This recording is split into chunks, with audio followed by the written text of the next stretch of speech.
We now come to the statement on Ukraine. I call the Prime Minister. Thank you, Mr. Speaker. Less than a week since I called on this House to show the courage of our predecessors, we see clearly before us the test of our times, a crossroads in our history. So with permission, Mr. Speaker, I'll update the House on my efforts to secure a strong, just and lasting peace following Russia's vile invasion of Ukraine.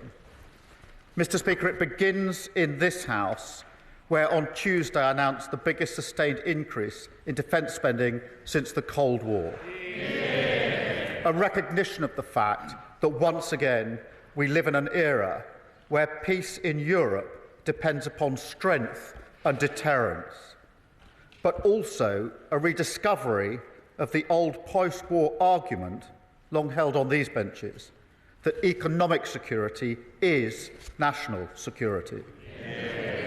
Because, Mr. Speaker, the demands we now have to make of Britain must come alongside a new foundation of security for working people. The tough choices that we made last week, they are not done. We must use the process of getting to 3% of our national income spent on defence to fundamentally rebuild British industry, use our investment in military spending to create new jobs and apprenticeships in every part of the country. And that's why last night I announced a deal that perfectly symbolises the new era. A partnership with Ukraine that allows them to use £1.6 billion of UK export finance to buy 5,000 air defence missiles manufactured in Belfast. Mr. Speaker, that means UK jobs, UK skills, UK finance pulling together for our national interests, putting Ukraine in the strongest possible position for peace and protecting innocent civilians from the terror of Russian drones. Mr. Speaker, my efforts continued on Thursday when I met President Trump in the White House to strengthen our relationship with America. Now, what happened in his subsequent meeting with President Zelensky is something nobody in this House wants to see. But I do want to be crystal clear. We must strengthen our relationship with America. For our security, for our technology, for our trade and investment. They are and always will be indispensable. And we will never choose between either side of the Atlantic. In fact, Mr. Speaker, if anything, the past week has shown that that idea is totally unserious. Because while some people may enjoy the simplicity of taking a side, this week has shown with total clarity that the US is vital in securing the peace we all want to see in Ukraine. So I welcome the opportunity for a new economic deal with the US, confirmed by the President last week, because it's an opportunity I'm determined to pursue. I welcome the positive discussions we had on European security, including his clear support for Article 5 of NATO. I welcome the understanding from our dialogue that our two nations will work together on security arrangements for a lasting peace in Ukraine. I also welcome the President's continued commitment to that peace, which nobody in this House should doubt for a second is sincere. Mr. Speaker, I now turn to the events of this weekend and the moving scenes that greeted President Zelensky as he arrived in London on Saturday. Mr. Speaker, I saw for myself he was taken aback when the crowd in Whitehall cheered at the top of their voices, and they were speaking for the whole of our country. A reminder that this government, this House and this nation stand in unwavering support behind him and the people of Ukraine. Mr. Speaker, we resolved together to move forward the strong cause of just and lasting peace in Ukraine. And then on Sunday, I hosted European leaders from across our continent, equally committed to this cause, including President Macron, Prime Minister Maloney, the leaders of NATO, the European Commission and Council, and the Prime Minister of Canada, a vital ally of this country, the Commonwealth and Ukraine, responsible for training over 40,000 Ukrainian troops. I also had the privilege beforehand of speaking online to the leaders of Estonia, Lithuania and Latvia, each of whom, as close as they are to the front line with Russia, stressed the urgency of the moment. And, Mr. Speaker, it was a productive summit. Together we agreed a clear strategy that the United Kingdom, France and our allies will work closely with Ukraine on a plan to stop the fighting, which we will then discuss directly with the United States. It's a plan that has 4 clear principles, which I'll now share in full with the House. First, that we must keep the military aid to Ukraine flowing, keep increasing the economic pressure on Russia, and to that end, alongside our partnership on air defence, we're doubling down on military aid. Already this year, we've taken our support to record levels. But on Saturday, we also agreed a new £2.2 billion loan for Ukraine, backed not by the British taxpayer, but by the profits from frozen Russian assets. Second, Mr. Speaker, we agreed that any lasting peace must guarantee the sovereignty and security of Ukraine, and that Ukraine must be at the table when negotiating their future. That is absolutely vital. Third, we agreed that in the event of a peace deal, we will continue to boost Ukraine's defences and Ukraine's deterrence. And finally, fourth, we agreed to develop a coalition of the willing, ready to defend a deal in Ukraine and guarantee the peace. Mr. Speaker, after all, the Ukrainian position is completely understandable. For them, the war did not begin 3 years ago. That was merely the latest and most brutal escalation. They have signed agreements with Putin before. They've experienced the nature of his diplomacy and the calibre of his word. We cannot accept a weak deal like Minsk again. No, we must proceed with strength, and that does now require urgently a coalition of the willing. Mr. Speaker, we agreed on Sunday that those willing to play a role in this will intensify planning now. And as this House would expect, Britain will play a leading role, with, if necessary, and together with others, boots on the ground and planes in the air. Mr. Speaker, it is right that Europe do the heavy lifting to support peace on our continent. But to succeed, this effort must also have strong US backing. I want to assure this House I take none of this lightly.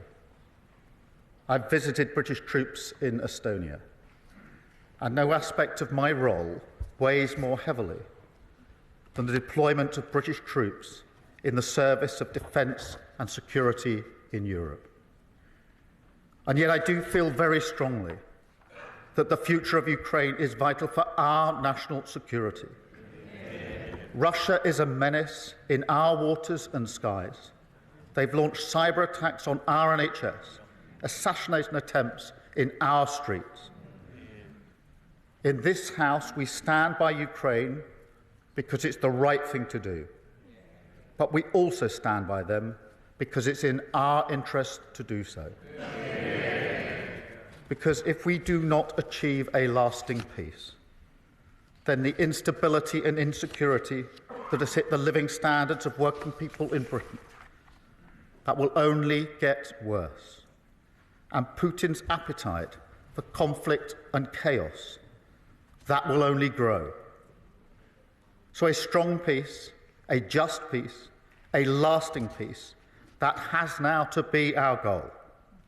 It is vital, it is in our interests, and its pursuit, Britain will lead from the front for the security of our continent, the security of our country, and the security of the British people. We must now win the peace. And I commend this statement to the House. I come to the Leader of the Opposition, Kemi Badenoch. Mr. Speaker, I thank the Prime Minister for advance sight of his statement and also for our conversation earlier today. The United Kingdom is a free, democratic and sovereign country. We recognise that Ukraine is fighting for her survival and fighting to have the same freedom, democracy and sovereignty which all of us here enjoy. That is why both the opposition and the government are fully committed to supporting Ukraine and President Zelensky. I was also glad to see His Majesty the King welcome President Zelensky at Sandringham.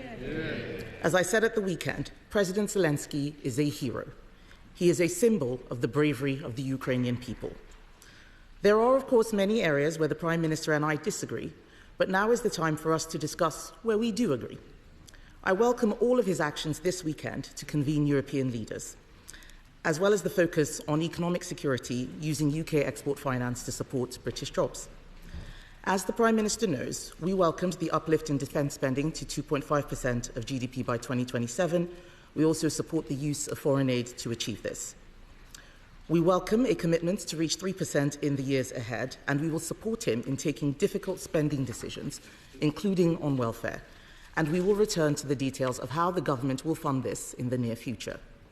But for now, it is right that the Prime Minister is working with allies in Europe and with the United States to bring peace to Ukraine and not a surrender to Russia.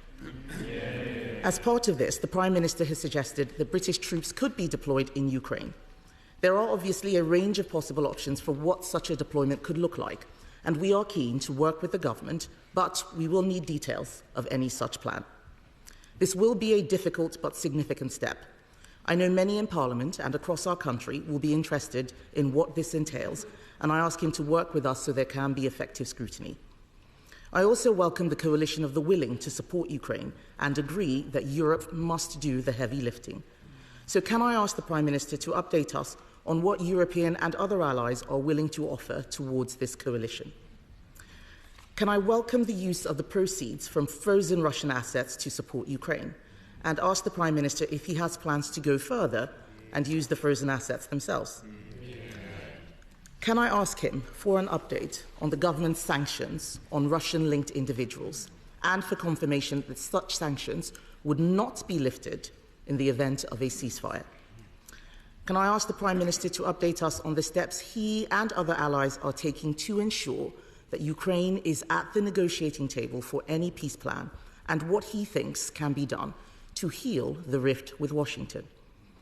As the Prime Minister referenced in his speech, the Minsk agreements of 2015 failed to stop Russian aggression and ultimately did not return Ukraine's territorial integrity. His second principle is that any lasting peace guarantees the sovereignty of Ukraine. So can I finally ask how the Prime Minister will work to ensure we avoid a repeat of the Minsk agreements and how we can ensure that any peace fully protects Ukrainian sovereignty? At times like these, it is so important that we stand together to defend shared values and the fundamental, basic principle that aggressors should not win. The Prime Minister will have our support to do that and to ensure that we continue to uphold those values all of us in this Parliament hold dear.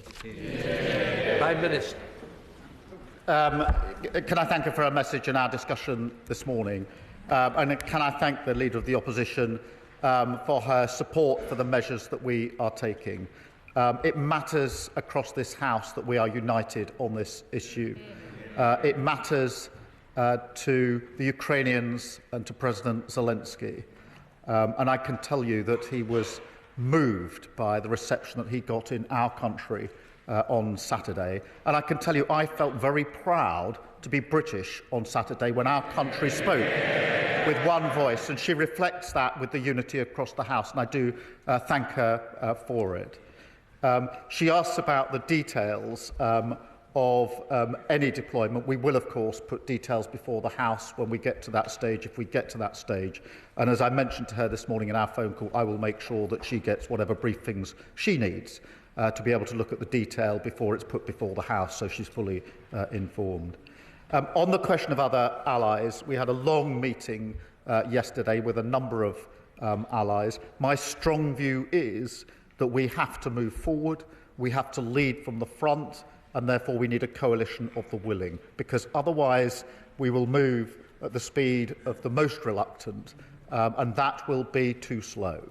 A number of countries and allies indicated their support. They will set that out in due course. I won't pretend that every country is in the same place on this issue.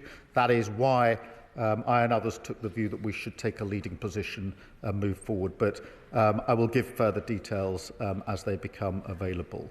On the question of the frozen assets themselves, obviously the proceeds, the profits, are being used in the way that the House understands in accordance with the statement I just made.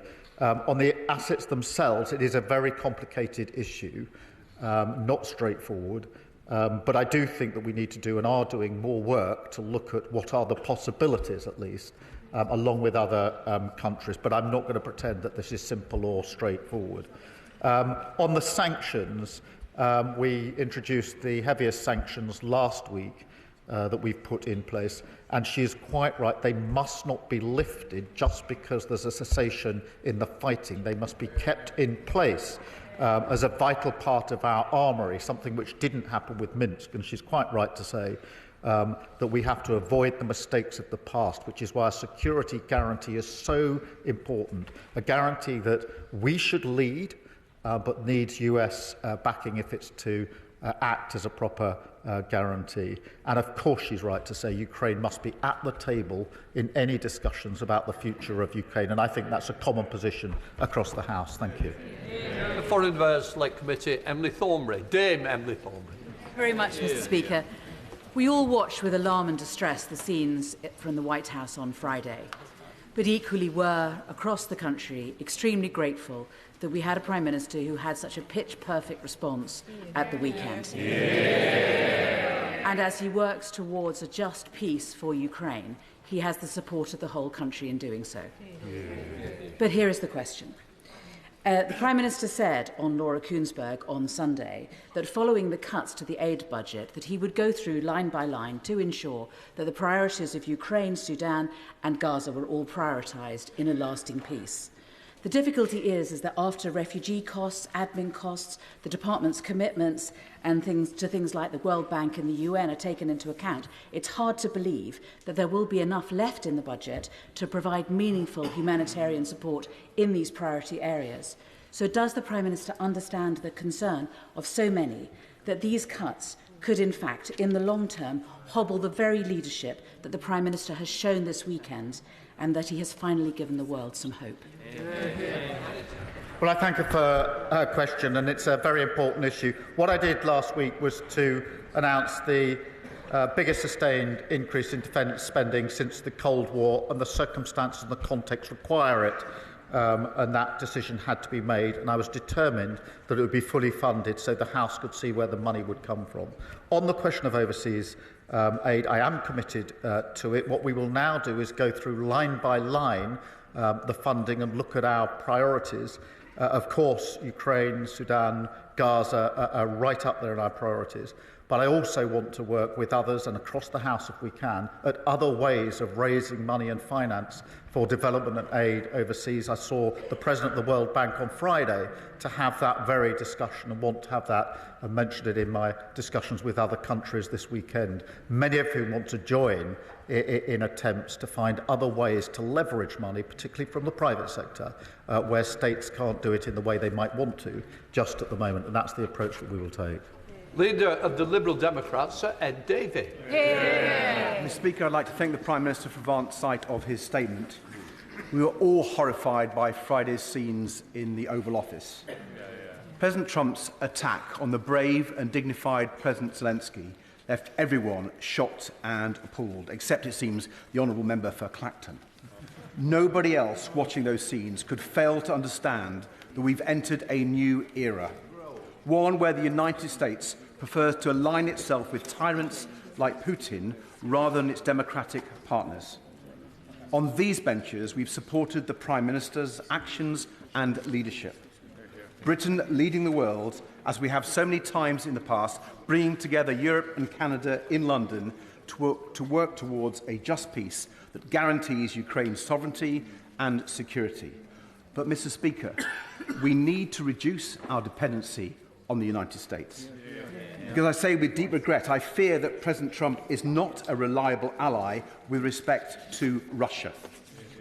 And with that regard, did the Prime Minister discuss with our European allies our proposals for a new rearmament bank and for seizing the tens of billions of pounds worth of Russian assets to support Ukraine? And in his conversations with the Canadian Prime Minister, was he clear that we stand with our Commonwealth ally in the face of President Trump's threats?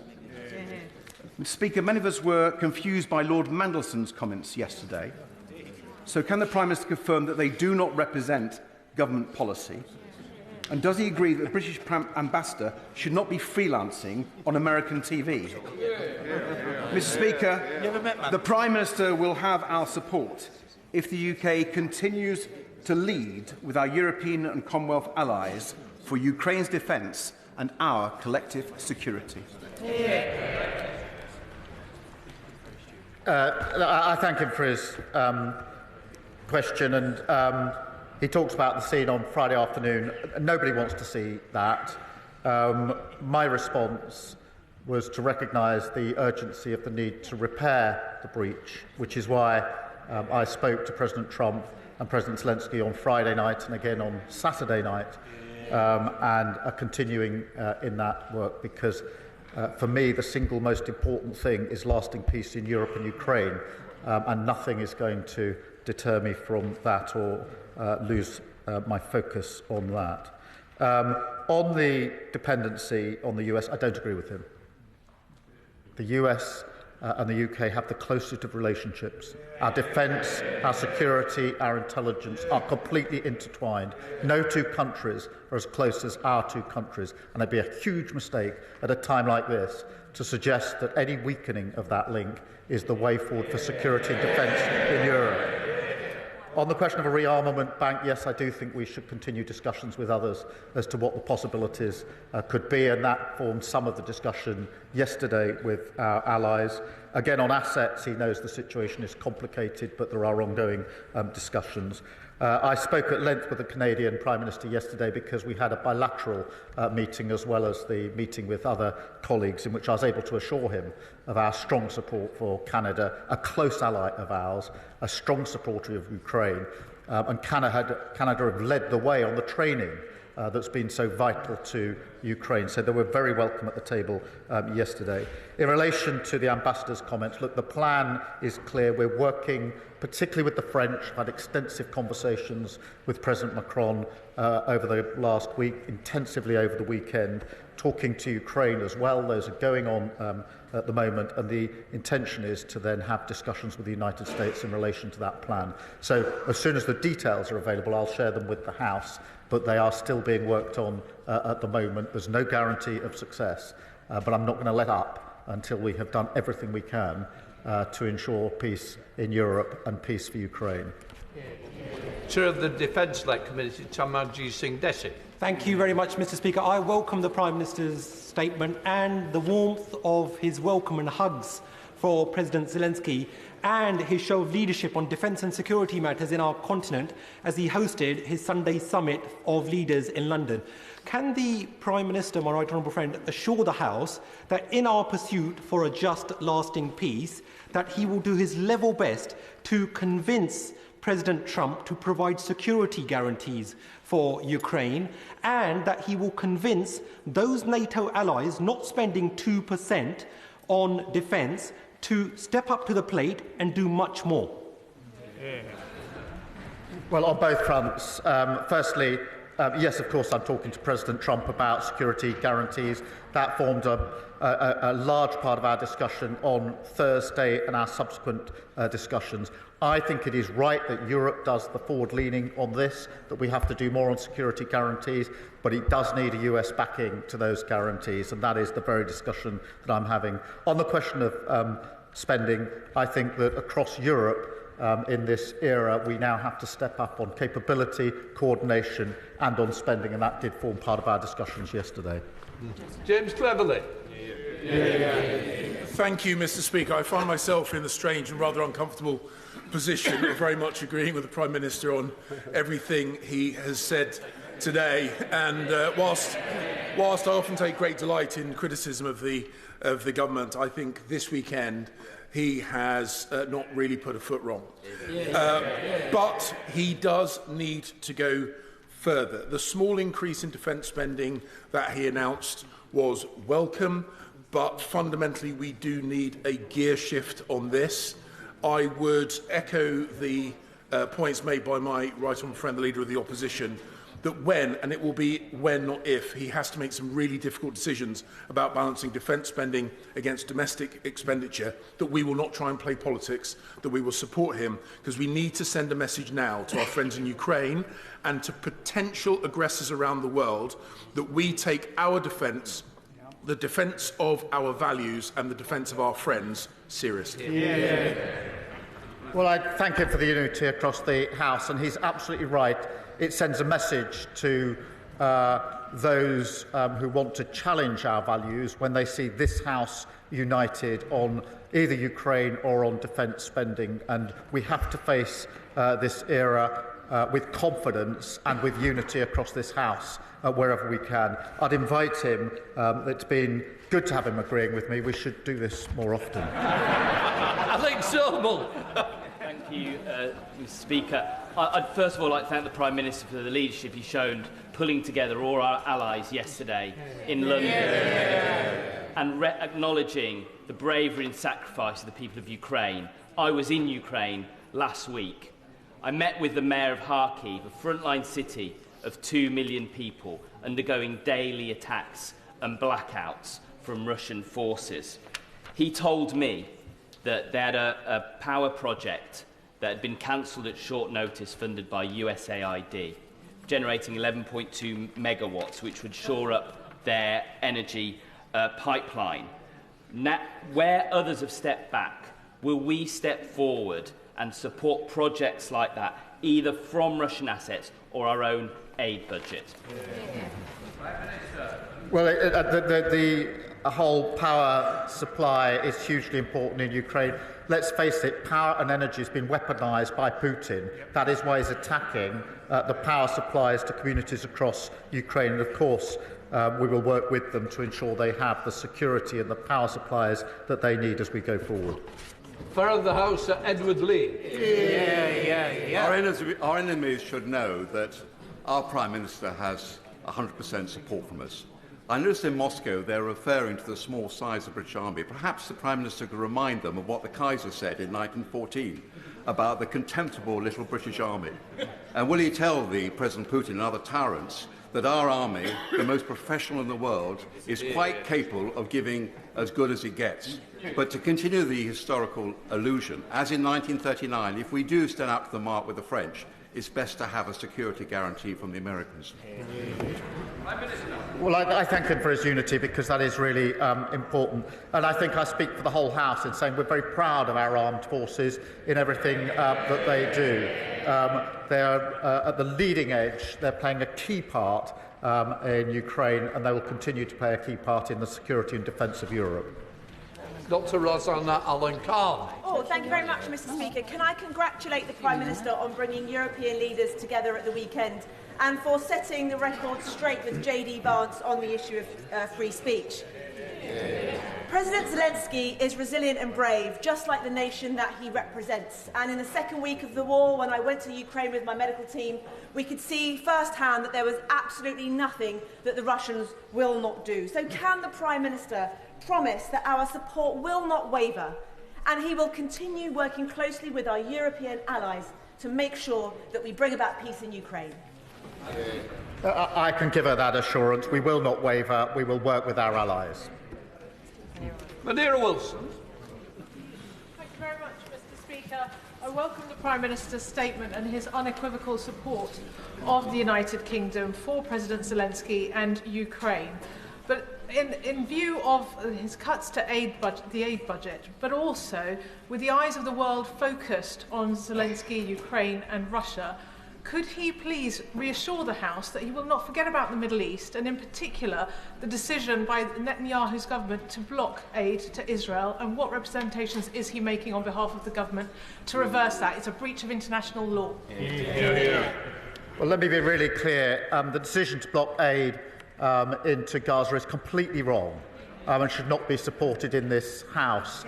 On the contrary, what we need is more aid going into Gaza, desperately needed aid at speed and at volume, and we're making those representations. Cat Smith. Speaker, can I congratulate the Prime Minister on his strong leadership in his response to the fast-moving events of the weekend, and ask whether or not he will recommit to increasing international aid spending to 0.7% when the fiscal circumstances allow? Yes, I do want to restore aid and development funding as soon as fiscal events allow. It's a principle I believe in. I'm proud of what we've done. In the meantime, I want to explore with others what other levers we can have to increase aid and development without necessarily increasing the spend within the government budget. Stephen Flynn. Speaker, there are many issues on which the Prime Minister and I will passionately disagree, but when it comes to the security of Ukraine and support for President Zelensky, we are of course united, and I too would wish to commend the Prime Minister on his announcement yesterday and indeed his leadership in the summit with our European allies and indeed our Canadian allies too. Unfortunately, this afternoon it's been reported that President Trump is set to meet with American aides to discuss withdrawing military aid to Ukraine. Are these reports something that the Prime Minister recognises, and if so, what impact will that have upon the timetable he and President Macron are currently working to? I haven't seen reports of the US withdrawing support for Ukraine, and as I understand, that is not their position. I thank him for his support on this issue, although I was somewhat concerned that the SNP is continuing its suggestion that now is the time to abandon the nuclear deterrent. If ever there was a time to reaffirm support for the nuclear deterrent, it is now. We mustn't reduce our security and defence. I think it is a completely wrong-headed decision they should reconsider. Derek Chwing. Thank you, Mr. Speaker. Again, the actions of the Prime Minister this week demonstrated why UK leadership in defence and security on Ukraine is crucial. I also agree with the Prime Minister that it's important to strengthen our relationship with the US. But can I ask him, in the coming months, will he consider whether we should be bringing forward a proposal to hit 3% spend before the next election? We need to do what it takes. I set out our position last week, which is 2.5 by 2027 and 3% in the next Parliament as fiscal as fiscal circumstances allow. Andrew Mitchell. Mr. Speaker, the Prime Minister should surely be commended both for the meetings he held in the White House last week and for the effective leadership which he has shown over the weekend. Will he bear in mind, as he seeks to forge this coalition of the willing with urgency and vigour, that the GDP of Russia is some $2 trillion. The GDP of the 6 European members of NATO, most committed, is more than 7 times that, at $15 trillion. And that should surely add to the effectiveness of the deterrent and the work that he's now doing with European allies. I thank him for raising this point. And we mustn't lose sight of the fact that the Russian economy is being damaged by the measures that we are collectively taking, particularly on sanctions. And we should have self-confidence in the ability of Europe to pull together, whether that's on military issues, whether that's on finance issues, for the collective security and defence of Europe. And that is why I think it's time. We've said it many times that Europe needs to step up. Now is the time to step up. Now is the time to lead. And that's why I was pleased that we moved things on a little bit in the last few days in that regard. Thank you very much, Mr. Speaker. And I thank the Prime Minister for his statement today and his continued strong leadership. In contributing troops, drones and other munitions, Russia's allies remain active participants in Russia's illegal war in Ukraine. Can the Prime Minister please assure the House that alongside our allies, Russia's strategic partners are being closely monitored during ongoing peace efforts? She's absolutely right, and we continue to do that. We need to bear down on Russia and all of those that support Russia in this illegal war. Hello, Maguire.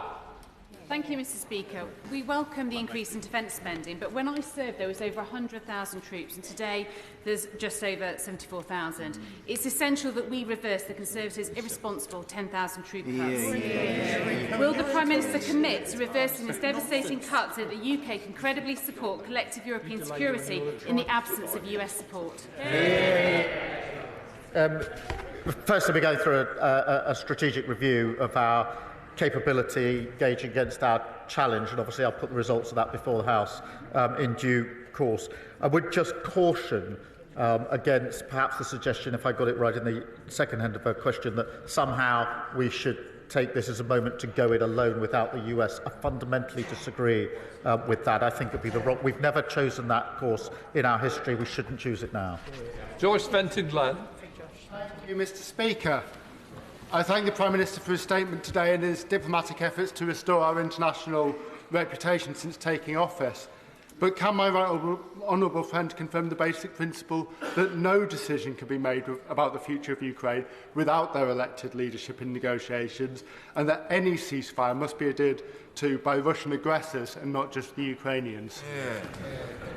I agree on both propositions. Ukraine needs to be at the table. There have to be security guarantees because we know from history that Putin does not honour agreements that don't have security guarantees. That's precisely why we need one.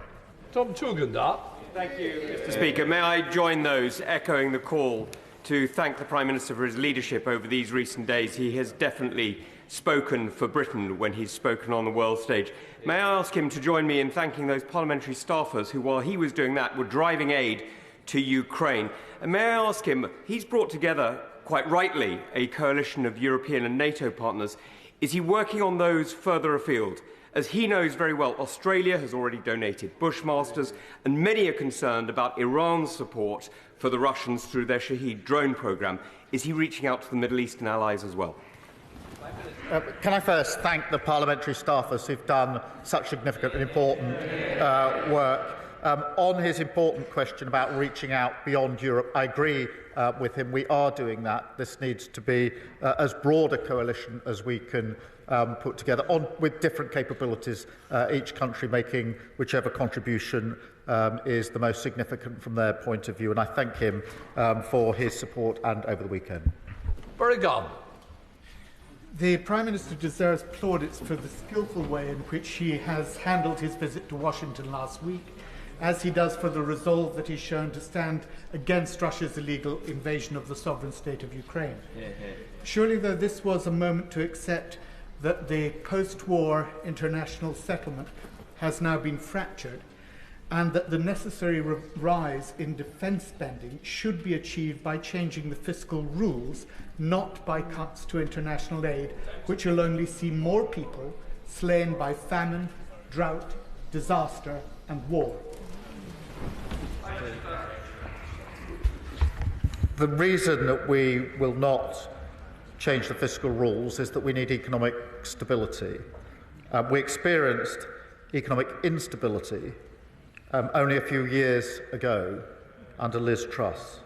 The loss to our aid budget and all budgets would be far more profound if we go back to instability, and I'm not prepared to do it. Nigel Farage.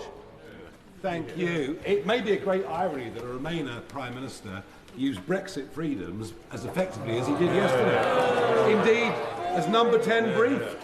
We are now in a unique position compared to the rest of Europe, and yesterday was a triumph. I also applaud him making such positive words about President Trump and our relationship with America, even if nobody behind him agrees. But here's the key. President Zelensky has now accepted that he's going to sign the minerals agreement with America.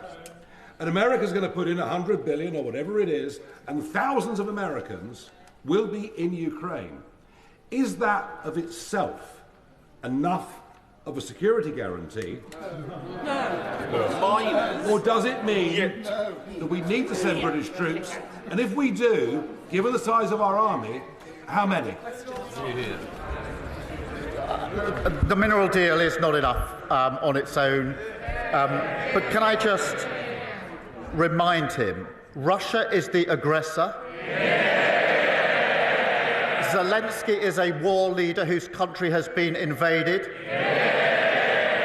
And we should all be supporting him and not fawning over Putin. Joanna Baxter. Thank you, Mr. Speaker. I welcome the Prime Minister's statement and can I congratulate him on the excellent leadership he's shown on the international stage.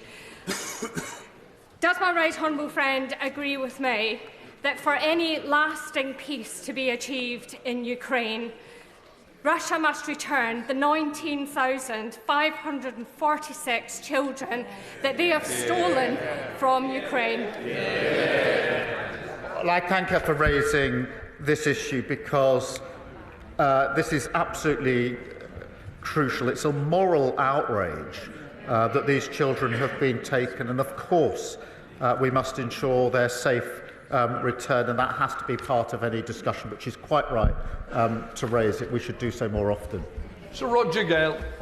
Mr. Speaker, the Leader of the Opposition has quite rightly and properly shown her support for the Prime Minister's position, and I hope that he'll take comfort from the fact that he has the support of at least these backbenches as well. Mr. Speaker, those of us who have had, in my case, through the Council of Europe, dealings with the Russians, know only too well that this administration, Putin's administration, cannot be trusted. And that security guarantees, therefore, are absolutely vital if we are to succeed in a peace agreement and not a surrender. A surrender would lead to the inevitable further extent of activities in Georgia and Moldova, and then possibly in the Baltic states as well. Is that not right? I agree with him completely. We know Putin's ambitions. We know that he's not a man to keep his word. We absolutely have to guard against those risks, which is why security guarantees have to go in relation to any deal that must be done. And we must be vigilant on all fronts in relation to Putin, because, as we know from our history, instability in Europe inevitably washes up on our shores. This is about our national security just as much as it's about the sovereignty of Ukraine. Oliver Ryan. Thank you, Mr. Speaker. Can I praise in the strongest possible terms the Prime Minister's strong and pitch-perfect leadership, particularly when it's come to the defence budget increase and his statesmanship through this difficult time. He's spoken for the nation and indeed been the leader of the free world this past few days. While this negotiation is ongoing and Ukraine is still being bombarded, will he make sure that our partnership with Ukraine goes deeper, that they still get the drones, the planes, the arms that they need to make sure they can stay at the table while he's making his deal? He makes a very good point, which is peace through strength. It is vitally important that Ukraine's put in the strongest possible position to fight on if necessary. There may not be a deal, or to be in the strongest position to negotiate if there are negotiations. On both fronts, we mustn't let up. On the contrary, we should double down and provide more support. Sammy Wilson. Speaker, and on behalf of my party, can I also congratulate the Prime Minister on the work that he has done this week, both in America and here in the United Kingdom. He has made a commitment to putting support to Ukraine for defend any peace agreement. But given the state of our armed forces and the overstretched nature of those forces, how sure is he that he can deliver on that commitment? And does he not agree that there needs to be a continued role for America in the defence of democracy against terrorising tyrants? Well, I thank you for his question and for his support. I do have confidence that we have the necessary capability. I don't take these considerations lightly. He's absolutely right that we should do this in conjunction with the US, working in the way that we have for many decades now, that has ensured peace here and in Europe. We should continue to work in that way. Muraz, Mr. Speaker. I'd like to thank the Prime Minister's careful and considerate leadership this weekend. Does he agree with me that Putin will feast on Western division, and the only people smiling on Saturday were people in Moscow, Tehran and Tbilisi, and that at this delicate moment it is vitally important that every corner of this House continues to show the united front that the country expects and the House has shown over the last 3 years? I agree with him. Putin does feast on division, and when I was leader of the opposition, amongst the reasons I supported the then government was because Putin would have been the only winner if there was division in this House, and that's why I commend the leader of the opposition, the party opposite, for continuing that unity, because it demonstrates to Putin that we're a united House on this issue. Thank you, Mr. Speaker. Can I just point out that President J.D. Vance seems to be in favour of free speech, but not free nations. And isn't it, don't we also have to point out what others are saying is there is no history of Vladimir Putin proving a trustworthy treaty maker, and that there can be no security, there is no path to a peace in Ukraine that is secure without the engagement of the Americans, the failure of their support risking a wider war in Europe that would inevitably draw them in. Can we quietly and diplomatically keep making those points to the White House so that we have a chance of peace in our continent? Well, he's quite right. The history is that Putin is untrustworthy. That is why the Ukrainians are so concerned that there should be a security guarantee in relation to any deal. They've been here before. They've seen the credibility of his word. They know he's untrustworthy. That is why they're so concerned. We share their concern. We're working with them. He's quite right that we need the US to be working alongside us and with us in the way we have done for decades to ensure the security and defence of Europe. And I will continue to ensure I can do everything I can to ensure that that arrangement that has proved so successful, the alliance that is NATO, the most successful, important alliance we've ever had, continues and goes from strength to strength. Calvin Bailey. Thank you, Mr. Speaker. The Prime Minister has our gratitude for steering a very difficult path over recent days, and I welcome his statement earlier. Defence is a vehicle for social mobility, career security and opportunity for our young people, as it has been for me, and defence has deep historical links with Londoners, the Gunners, Hammers and Leyton Orients. But many Londoners are not actively engaged by defence at present. Would the Prime Minister agree with me that we must engage every part of our country, not only with the serious challenge we face, but with the opportunities too? I do think this needs to be a whole-nation approach, including young people. This morning, we had a number of small businesses in the defence sector with apprentices, with young people who explained to me why they wanted to work in the defence sector, and that was not only the secure, well-paid, skilled job that they would get, but also the pride that they would feel in working in defence and security of their country. Leila Brown. Following that question before me, actually the opportunities are not just for defence, they're also for the NHS. I went in January, in the week of Trump's inauguration, cross-party to visit Ukraine so that we could offer our support. And while there, I had the privilege of meeting veterans, many of whom had lost limbs, had world-leading prosthetics. And the fact is the Ukrainians are now world-leading in these matters. So the 100-year partnership exists. What are we doing in the UK so that we can supercharge not just defence but also rehabilitation, which helps us, not just them? Can I thank her for raising this? When I went to Kyiv just the other week, there were many moving aspects, but one was the NHS, or some of our NHS workers, in a burns unit hospital in Kyiv, where I met some that had returned from the front line with the most appalling burns.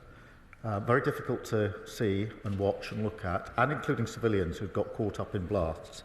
And I, for one, was very proud that we had NHS workers there with the workers, the health workers in Ukraine, working together to do the very best they could for those in that burns unit. And that's a small example of what she speaks of.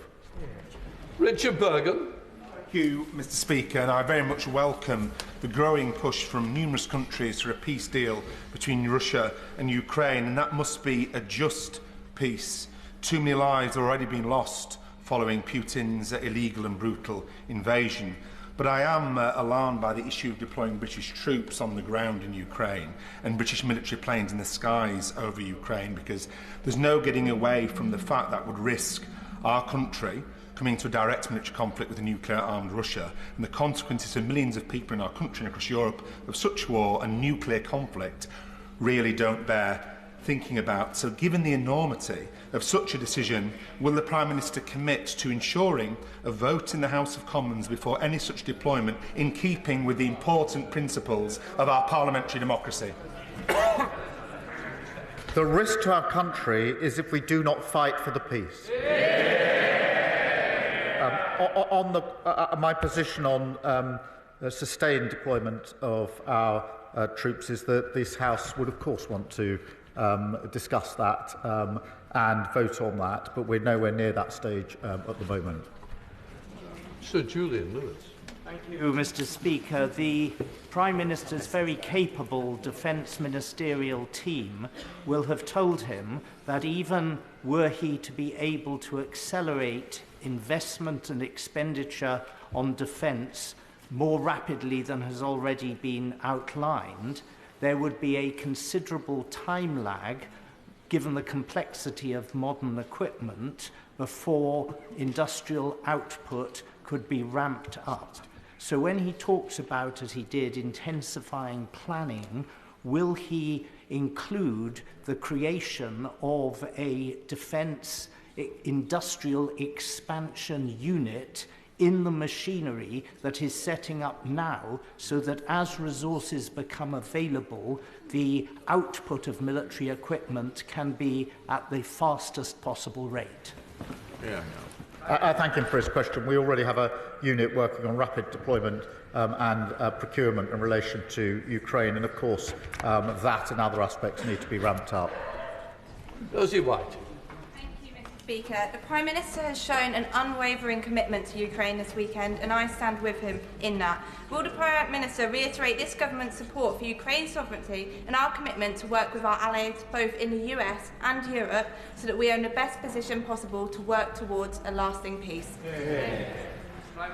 Well, I thank you for a question, and I agree with the sentiment. We will work with our allies and with the US towards the security and defence of Europe. Dame Harriet Baldwin. Thank you, Mr. Speaker, and can I thank the Prime Minister for his statement, but also for the hard yards that he is putting in at the moment for our national security. May I suggest another angle that the House would appreciate an update on, and that is last year the Treasury Committee did an inquiry into Russian sanctions. We received evidence that Russian hydrocarbons are still ending up in the UK. So could he explore the idea of improving our national security by making sure that the oil and gas that we consume in this country comes predominantly from this country? She's right, and our energy independence is hugely important, and I think the last 3 years have shown that we're far too exposed. And on the question of the sanctions and hydrocarbons, obviously we'll look closely at it. Louise Jones. The beautiful weather at the weekend brought with it the promise of spring and hope, and I hope the PM got at least 2 minutes outside to enjoy it. But I'm afraid the same weather in Ukraine would be greeted with dread by the soldiers on the front line, who know that the improving weather will bring an intensification of war. Will the Prime Minister commit to ensure that the SDR takes into account his commitments, so that we can ensure that there is an excellent security guarantee that ensures that Ukraine can once again greet the spring with hope? Well, she's right about the impact of the weather on the conflict in Ukraine. I have to say I'm always struck by the resilience of the Ukrainians, both on the front line but within their civilian population. After 3 years of long conflict, their resilience is humbling. Adrian Ramsey. Thank you, Madam Deputy Speaker. On behalf of the Green Party, can I welcome the Prime Minister's strong support for Ukraine, his work for peace, and his commitment that there should be no decisions about Ukraine without Ukraine. But given the scenes that we saw in the Oval Office on Friday, which people across the country will be aghast at, given the bullying tactics of President Trump and the fact that Trump clearly views this as a business opportunity, how will the Prime Minister ensure that the interests of Ukraine remain front and centre of the peace deals? By picking up the phone to President Trump and President Zelensky and making sure that we can focus on what matters most, which is lasting peace in Ukraine. Khan. Thank you, Madam Deputy Speaker. The Prime Minister rightly reaffirms our commitment to our national security. And while it is regrettable that the foreign aid and the soft power that goes with it will for a time being see a reduction, does the Prime Minister agree that without the necessary hard power to back what we say on the world stage, the impact of our international aid would be diminished in any case? And can he outline how increased investment in defence strengthens both our armed forces and our ability to support Ukraine effectively? Well, I agree with her on the points she makes, in particular our ability to support Ukraine in a number of different ways, but it is important that we take these steps. Jeremy Hunt. Thank you, Madam President. I also strongly support the considered approach the Prime Minister is taking to dealing with a powerful US President with whom we might not always agree, but with whom we can and must work very closely. Does he agree that one of the best ways we could persuade the US that any security backstop is temporary is not just for us to ramp up defence spending, but for European NATO countries to agree to a new 3% target within a specified time period, a new target that would show him that it wouldn't be forever? And has he had any discussions with Secretary-General Rutte along those lines? Well, can I thank him for his support? I really do appreciate it. On the question of European defence spend, yes, we do need to ramp up, and that is the discussion that's going on at the moment. And I am in near constant discussion with Mark Rutte at NATO on this issue and many others, as he will appreciate over the last few days. Jonathan Brash. Thank you, Madam Deputy Speaker. Can I thank the Prime Minister for his leadership over the last week? Our Europe is more united thanks to his actions. Our ties with the United States deepened as a result of his actions, and critically, Ukraine is better supported as a result of his actions. Our nation walks taller this week thanks to what the Prime Minister has done in the last week. Does he agree with me that as part of our ramping up of defence spending, we have to look at defence procurement, so that if our brave men and women do find themselves on the ground in Ukraine, they have the equipment and the support they need to do their job? We do have to ramp up and improve our procurement because we have to ensure that as we increase defence spending, we get absolute value for money and we get the best capability for the money that we are spending, and that means being much, much clearer and tighter on our procurement. Alistair Carmichael. Madam Deputy Speaker, 3 years ago, the sale of Chelsea Football Club realised £2.5 billion, which was to be used for the benefit of Ukraine. But today, that money remains frozen, and as Lyra Nightingale of Redress was saying this morning, there is a total lack of transparency about who has it and when it is going to be released. So can the Prime Minister tell the House when that money will be released for the purpose that it was intended, the people of Ukraine? Well, the whole issue of assets and frozen assets is something that is on the one hand complicated, but I agree with the sentiment across the House that it's time to look at what options might be available. I don't think we should do that on our own. I think that needs to be done in conjunction with other countries, but it is fiendishly complicated, which is why it hasn't been done so far. Gordon McKee. Thank you. Not for a long time has the British Prime Minister been so important on the world stage, and the Prime Minister rightly deserves the support of the whole House for that. Now, to protect our security, we've got to make use of our incredible technology, but often government procurement doesn't work for rapidly growing start-ups. So can the Prime Minister tell me, will the Defence Industrial Review look at how we improve procurement so that we can make our technological advantage count? Yes, we will. And today we announced a new unit and targets for small and medium enterprises, and I was very pleased to be able to welcome some of them to Downing Street earlier on today. Andrew Murison. Madam Deputy Speaker, I have the honour and privilege of representing a very large number of servicemen and servicewomen and their families, and they will be looking at this very anxiously indeed. Whilst they always stand ready to do their duty, would the Prime Minister agree with me that it would be utter folly if the United Kingdom or France or Norway or Canada sent their sons and daughters into harm's way without all necessary security guarantees from the United States? I do agree with him, and that's why I'm working so hard on security guarantees that are worthy of the name. That is forward-leaning European element, but with a US backstop, US backing, which is vital if it's to act as a guarantee. And of course, that's uppermost in my mind. Gregor Poynton. Madam Deputy Speaker, I'd like to thank the Prime Minister for his statement and the leadership he's showing at this moment of uncertainty. I think the quality of the contributions from right across the House today is on this Parliament and this country rising to meet the moment. That's why it was so disappointing, but perhaps not surprising, the Westminster leader of the SNP chose this weekend to make such juvenile and childish statements. Does he agree with me that the SNP's leader's juvenile post on social media, or his party's fundamentally unserious approach to our nuclear defence and deterrent, shows that SNP cannot be trusted on the serious matter of the nation's defence? Look, I mean, different people will respond in different ways. Some will take to the keyboard as warriors. I picked up the phone to world leaders to try and resolve the situation. Liz Saville-Roberts. And working together with our European partners is essential for security, stability and peace. Plaid Cymru commends diplomatic initiatives over the weekend.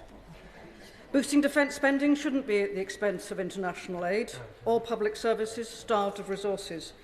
The Prime Minister talked of Tory fiscal failures, but protecting peace now calls for a bolder vision. Under what circumstances would he commit to look again at the fiscal rules to ensure that the UK can responsibly invest in defence, humanitarian commitments and public services? I thank her for her question. I do understand her concern. As I explained to the House last week, this was not a decision I wanted to take, but the defence and security of Europe required us to take the decision on defence. On the fiscal rules, I do think economic stability is vitally important. If we lose that, we will lose far more out of all our budgets. But I would and will work across the House on whatever ways we can to increase development aid, notwithstanding the budgetary constraints, and that's why I spoke to the President of the World Bank on Friday to have that very discussion. I think there's discussions to be had with other countries, with other institutions, and actually innovation and discussion across the House, I think, would be a valuable part of that exercise, because the principle behind her question is the right one, which is that we must support international development and aid. Tulip Siddiq. Madam Deputy Speaker, my constituency of Hampstead and Highgate has welcomed hundreds of Ukrainian refugees into their community, and I'd like to pass on their thanks to the Prime Minister for the strong leadership that he's shown over the last few weeks. The majority of these Ukrainians want to go back to their houses when it's safe to do so in their country, but a small minority of young Ukrainian refugees have approached me to say that they've laid down roots here, built careers here and started relationships here, but have no route to settled status. So could I ask the Prime Minister what consideration he's given to the lives of these young Ukrainians who want to make London their permanent home? Well, firstly, can I, as my neighbour MP, I remember together we saw some of the first Ukrainian refugees to arrive into, I think, her constituency at the very early days. And obviously we need to take this step by step, dealing with the conflict that it is. Many will want to return, some may not, but we're not, unfortunately, at the happy place where those that want to return can return, and that's got to be the first priority. Sir Ian Duncan-Smith. Deputy Speaker, can I obviously, like my right honourable friend and many others, congratulate the Prime Minister on his decision-making over the last few days and keeping his calm when others were losing theirs. Most importantly, I think he followed the simple principle that when the UK and the USA are together, the world is a safer place, and those who cry for it to be split are mad. It's as simple as that. Can I also say to him, when he's talking to the American President, could he possibly just raise as a nudge why Ukraine is important on a wider scale? We know now that as part of the deal with North Korea, the Russians have been handing subsea ballistic missile technology, very advanced, to the North Koreans. That will bring the whole of the United States within the target area for missiles. Reminding him that might say this is important. And finally, I simply say to him on this one point. The coalition of the willing, no matter how big it is or how powerful, cannot succeed if Russia's demand for the complete demilitarization of the Ukrainian forces exists. They must be allowed to stand with their arms in case this breaks down again. On both, I mean, on the North Korean element, this is a significant development, and it expands the threat and the risk, and we all need to see it in those terms. On the question of Ukraine's sovereignty and security of Ukraine has to be at the heart of that, and part of sovereignty is deciding for yourself what your defence capability is, and we mustn't lose sight of that, because security guarantee is not just what the Europeans or the US do, it also Ukraine's ability to defend herself as a sovereign country. She should be able to do so. Bill Esterson. Madam Deputy Speaker, the Prime Minister was right to say in his statement that economic security is national security. The same is true of energy security, as we see in the way the Clean Power Plan is set up. So can I encourage my right honourable friend to use the success we have in this country in developing alternative energy technology to support Ukraine in giving it energy and national security, while we do the same here? Energy security in Ukraine is hugely important. It's being attacked every day, and that is why it's so vitally important that we help Ukraine defend its own energy arrangements, but also work to a lasting peace which allows them to prosper and thrive in the way that we all want in Ukraine. Vicky Slade. Deputy Speaker, I welcome the Government's commitment to increasing defence spending, but I am troubled by it being done entirely on the back of the Overseas Development Aid budget, and I hope he'll keep an open mind into alternatives. And it was reassuring to see the uplift in the air missiles explicitly being linked to British jobs in Northern Ireland. So what assurance can he give that defence spending on new equipment, be it weapons, kit and tech like drones and IT, will be focused on UK manufacturing and innovation, so boosting British growth? Well, I thank him for a question, and I'm really pleased that the announcement we made over the weekend was for jobs in Belfast. Hugely important, and that's the model we should follow, that as we ramp up defence spending and capability, we should be looking predominantly at that supporting UK jobs, UK economy, and the secure, skilled jobs that go with it should be in our economy, because economic security is important in the UK, just as defence and security is important. Stella Creasy. Thank you, Madam Deputy Speaker. Can I join with those thanking the Prime Minister for setting out how clearly the safety of the world relies on this moment and the future of Ukraine. And, Madam Deputy Speaker, I, for one, am saddened that the member for Clacton is no longer in his place, because he might learn a thing or two, given that his previous advice to Prime Ministers was that President Macron, when he was elected, would loathe us and would be anti-British. How out of depth and out of touch with the British national interest that advice is, given the coalition that the Prime Minister is building and the concern that all of us have to use resources effectively. Could he tell us a little bit more about what conversations he's had with our European allies about how we can reduce the duplication of effort involved in the plans going forward, please? Prime Minister. Well, I thank her for a question. I do think it's important we work with our European allies, whether that's ramping up spending or capability, but the point she makes about coordination is also important. We have to learn the lessons of the last 3 years. Many European allies and others have provided capability to Ukraine, but it hasn't been coordinated enough. And our collective security and defence, to my mind, requires that we coordinate our efforts much more closely as well. Sir John Whittingdale. Thank you, Madam Deputy Speaker. Does the Prime Minister share my concern and sadness that any settlement appears to involve acceptance of the Russian occupation of parts of the sovereign territory of Ukraine? And will he recognise that the Baltic nations will now feel even more exposed? And while I welcome his telephone conversations with the leaders at the weekend, can he give an assurance that they will be at the table for any future discussions of European security?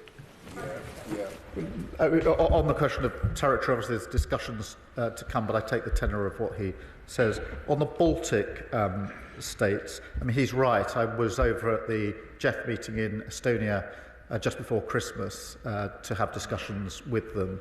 I've been to the front line in Estonia twice now, where we've got British troops. They feel very immediately the threat for very obvious reasons. I spoke to them yesterday morning at some length, and I assured them that we need to look at the configuration again when we have meetings of European and other allies to make sure the Baltic states are properly represented, because for them the threat is very, very clear and very, very near. David Burton-Sampson.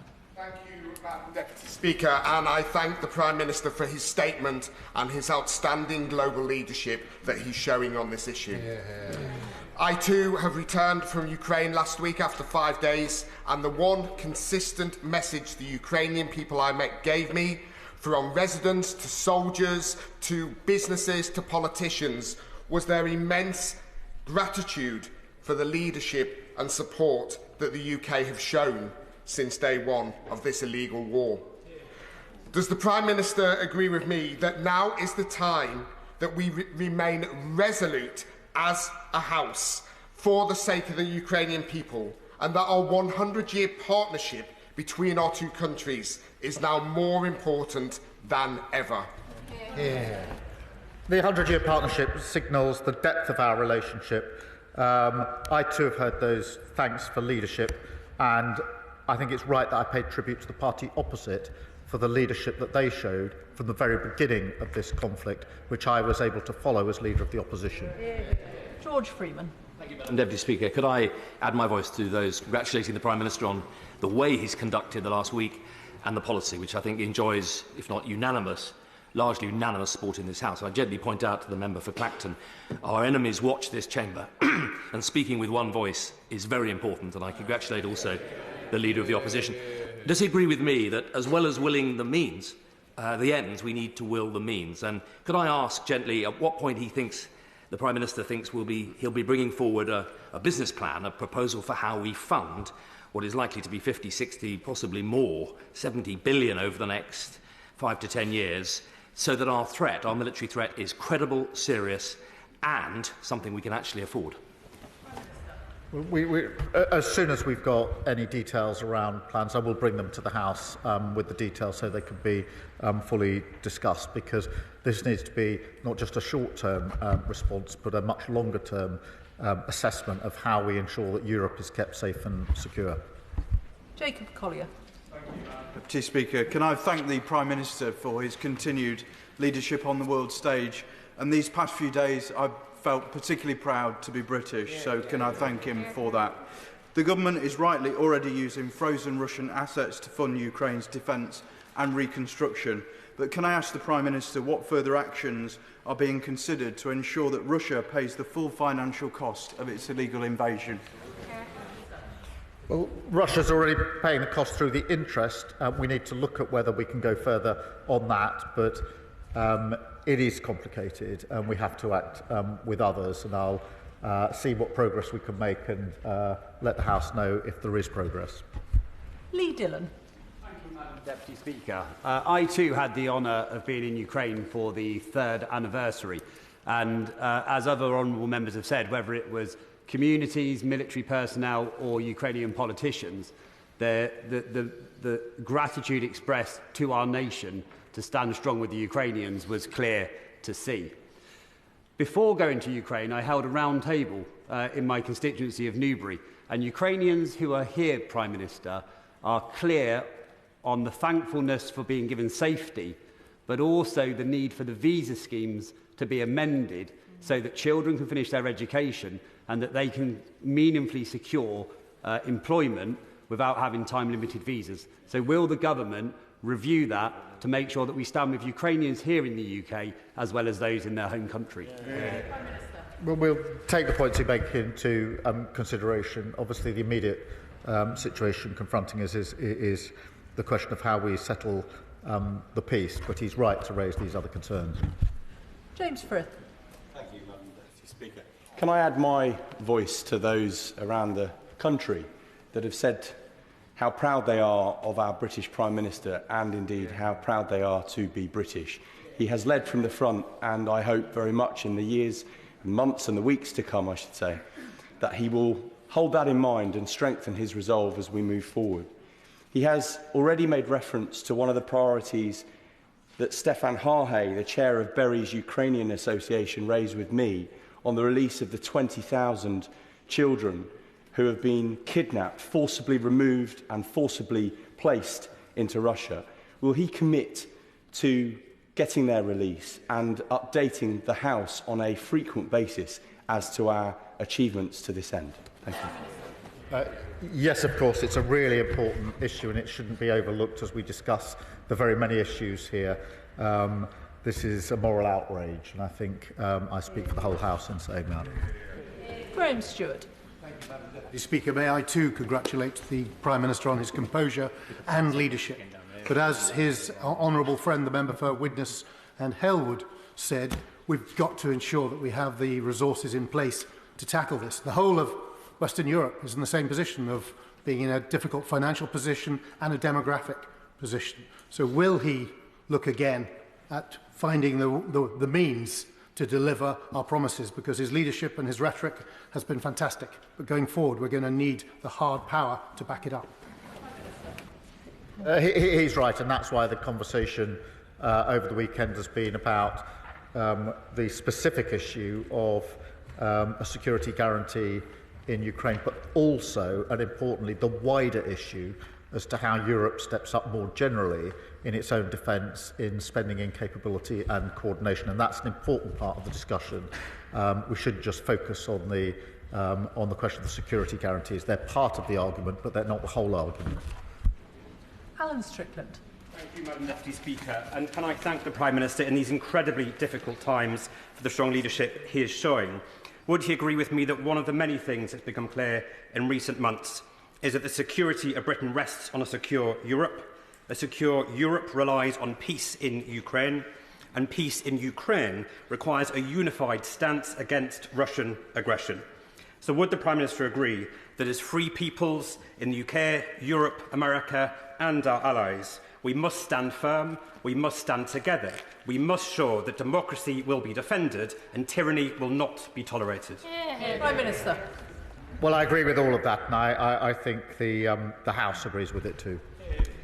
Jim Allister. Madam Deputy Speaker, can I note with great appreciation the order for Thalas in Belfast? Yes. With Europe collectively being a long way short of self-sufficiency in defence, and with Putin more than likely to seek to exploit that deficiency, do the security guarantees that are required from the US effectively equate to those that would arise under Article 5 of NATO? Is that the order of what we're talking about? Prime Minister. Look, NATO membership is a form of guarantee. Article 5 is a form of guarantee. I think there are different ways in which the guarantee can be put in place. But what is important is that they are effective and that those in Europe that are leading on this do it in conjunction with the US so that Putin knows the severe risk that he takes if he breaches any deal that may be arrived at. Nadia Whittam. Thank you, Madam Deputy Speaker. I also want to commend the Prime Minister for the way that he received President Zelensky after the disgraceful bully boy tactics from President Trump and Vice President Vance, and for his continued support for Ukraine. As the Ukraine Solidarity Campaign highlighted, increased military spending overall is not necessarily the same as increased military aid to Ukraine. Can the Prime Minister set out how much of this increased military spending will specifically be used to re-equip Ukraine? And is he not concerned that cutting the international aid budget risks both increasing global instability and undermining support for Ukraine, both here at home and internationally? Prime Minister. Well, we're stepping up our support for Ukraine, both in military aid and in other ways. In relation to the decision that I had to take last week, the security and safety and defence of Europe has to come first, but I'm absolutely committed to doing what we can to increasing the aid and development that we're able to provide, which is why I'll look at the priorities and work with others on other ways to leverage the support that we might be able to put in place. Sir Alex Shelbrooke. Thank you, Madam Deputy Speaker. May I also congratulate the Prime Minister on the leadership he's shown this weekend. It is in the best traditions of British Prime Ministers dealing with the United States, dealing with Europe. Notably, also, when we were in the EU, we were able to do that. But can I press the Prime Minister on coming up the Hague summit for NATO leaders in June, where when the Honourable Member for Widnes and Halewood and I were at the North Atlantic Council in the February recess, it was made clear that they would bring forward the plans that would be needed to defend Europe. And so can I ask that he uses his leadership, that if we suddenly have to spend more money, he's in a position where he'll keep an open mind on that so he can persuade all the other leaders they also have to do that. Prime Minister. Well, I thank him for that, and one of the principles I've held in mind over recent days in particular is making sure that what we do is coordinated with NATO, as it must be. We are deployed in different countries, as he knows, already, and that's why I'm in such close contact with the Secretary-General, Mark Rutte, on a near constant basis. Graham Downey. Madam Deputy Speaker, can I thank the Prime Minister for his statement and indeed his stamina in all of the meetings over the weekend, not the least for coming to this House for an extra hour and a half and counting this afternoon to keep this House informed. As with other members from across the House, I took part in the trip to Ukraine for the 3rd anniversary last week. Does the Prime Minister agree with me that while the cross-party consensus on Ukraine is welcome, including from the SNP, does he agree with me that the SNP Scottish Government must take action to support businesses in Scotland to make sure that they can benefit from the increase in defence spending and is able to continue to contribute to the security of the United Kingdom and our allies in Ukraine? Prime Minister. Well, I agree with that principle. I do think that the increase in defence spending is a duty but also an opportunity across the United Kingdom for good, well-paid, skilled jobs in many businesses. Richard Ford. Thank you, Madam Deputy Speaker.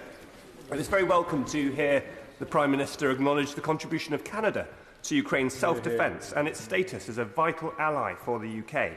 Last week, the Prime Minister was asked in the US by the press about President Trump's repeated calls for Canada to become a state within the US. The PM answered that he and Trump didn't address that issue, didn't address Canada. Yet, wasn't this meeting a good opportunity to remind President Trump about sovereignty, independence, including that of Canada? Yes, but it's a serious point.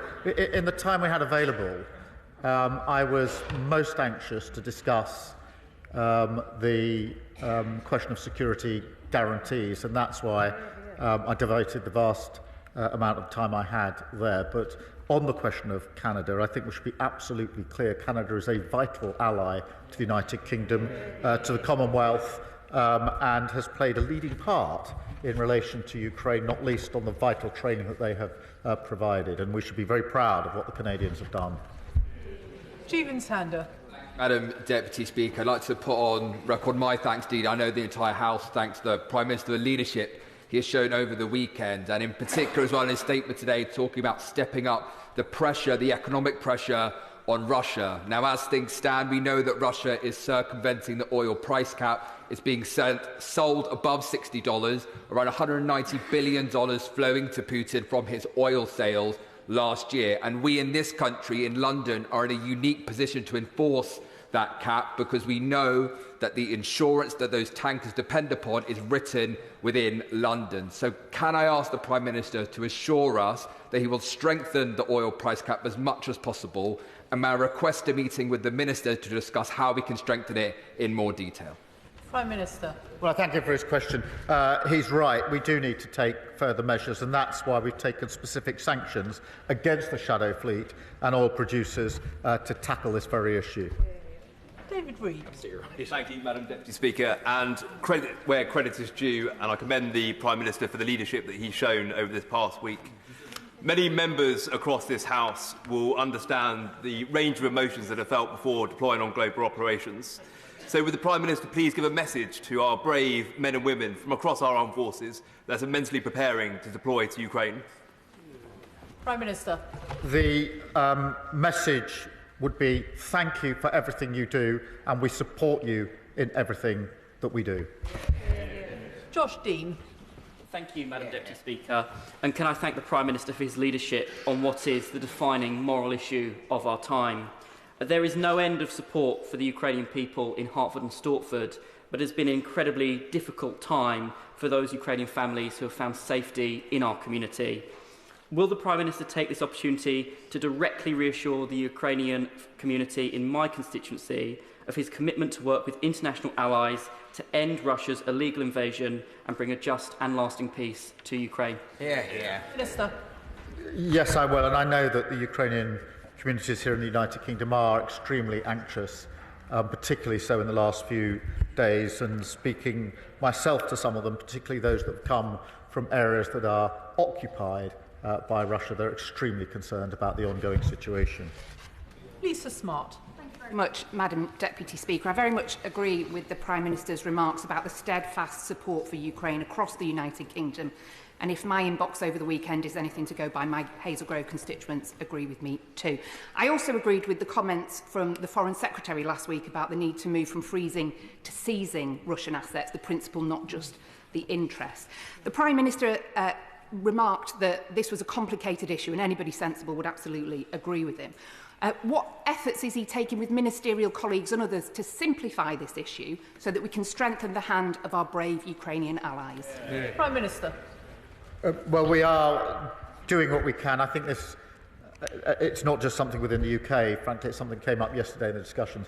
If there is any possibility of going further, and I don't know whether there is, then it's going to have to be done with other countries at the same time. I don't want to get ahead of myself because it may simply be too complicated and too risky, but certainly there's an appetite now to look more closely at the possibilities of looking at these assets. John Slinger. Thank you, Madam Deputy Speaker. At the weekend, a Ukrainian constituent said to me, "As the bombs fell on my city last night, one thing remains unchanged. No one here wants a peace built on surrender or at the cost of dignity. So to those who stand with us, not just in words but in truth, thank you." Does the Prime Minister agree that strong diplomacy, such as his, that encourages friends to defend our values, Ukraine and the international rules-based system, is in the permanent interest of the UK, Europe, the United States and the wider world, and that it honours our Ukrainian friends who have sacrificed so much? Minister. Well, I thank him for his question. I agree with everything that he says, and those are the principles and the values that we most hope have uppermost in our mind as we take our decisions. Mark Pritchard. Speaker, can I commend the Prime Minister for his ongoing support for Ukraine, and indeed the Defence Secretary and the Foreign Secretary, and indeed the leadership the Prime Minister has shown over the last few days. He also mentions about not having the false choice of choosing between our allies, the United States and Europe, and I completely agree with him on that. So does he agree with me that there is an opportunity, a historic opportunity, for his government, hopefully supported by this side of the House, and this country to be a diplomatic, political and defence bridge between the United States and Europe? Prime Minister. Yes, I do think there's that opportunity, and that is why we will not make that choice between one side or the other of the Atlantic, because that is against our history and country and my party, and actually cross-party. And the best way to secure defence and security of Europe is to ensure that we are working both with our European allies and the US in our special relationship. Noah Law. Madam Deputy Speaker, and I declare an interest as a member of the International Development Committee, which of course brings me with a heavy heart to hear the news of the cuts to overseas development assistance to fund a rise in defence spending. And whilst it brings me with that heavy heart, I wholeheartedly agree with the Prime Minister's decision and ask, does he agree with me that international development and security are two sides of the same coin, and that we cannot have economic development in Europe and the wider world without a safe and secure Ukraine? Prime Minister. Well, I do agree, and that's why I remain committed to international development, why I want to get back to a position where we can increase international development, but also why I want to work across the House to see what else we can do in the immediate and near term to pull other levers in relation to development. Chris Law. Thank you, Madam Deputy Speaker. May I thank the Prime Minister for being consistent in his message to his allies that any future negotiated peace must include Europe and Ukraine, that it must be sustainable, and it must protect the territory and sovereignty of Ukraine. However, in order to achieve that lasting peace, it's going to require engagement with civic society engaged in peace building, atrocity prevention and long-term conflict prevention initiatives, all of which are currently funded by a foreign aid budget. So how does the Prime Minister hope to achieve those objectives when you've just followed the Trump playbook and announced a plan to cut overseas aid spending by 40%? Prime Minister. Well, I don't accept that characterisation. I do think it's important. It's very important that we provide the funds we need for our defence spend. And what we've got from the SNP is what we had at the budget, which is, yes, they want the biggest provision of money and finance to the Scottish Government that has ever happened under devolution, but no, they don't want to say how they pay for it. Yes, they want an increase in defence funding, but no, they don't want to say how they can pay for it. That's unserious. Josh Simons. Thank you, Madam Deputy Speaker. In recent months, the party opposite, who apparently lack the stamina that the Prime Minister displayed over the weekend, have confidently and repeatedly pronounced to the Prime Minister what the United States President will and won't do, all of which has turned out to be bluff and bluster. So does the Prime Minister agree that it is the UK government that has the best intelligence to support the UK national interest, and that the UK national interest would be better served with a bit less bluff and bluster and a bit more optimism about what this great country can do to lead to make our world and our people more secure? Prime Minister. Well, I agree with that. And look, I'm proud of the fact that as a country, over many, many decades and throughout our history, we've always stepped up when it's been necessary to step up. It is now time again to do so. We will do so, and I'm really pleased that by and large we've got full support across the House at a time when we need to step up. Alberto Costa. Thank you, Madam Deputy Speaker. Over the last few days, the Prime Minister has really risen to the challenge, and it's right that most in this House have this afternoon commended him for being a statesman.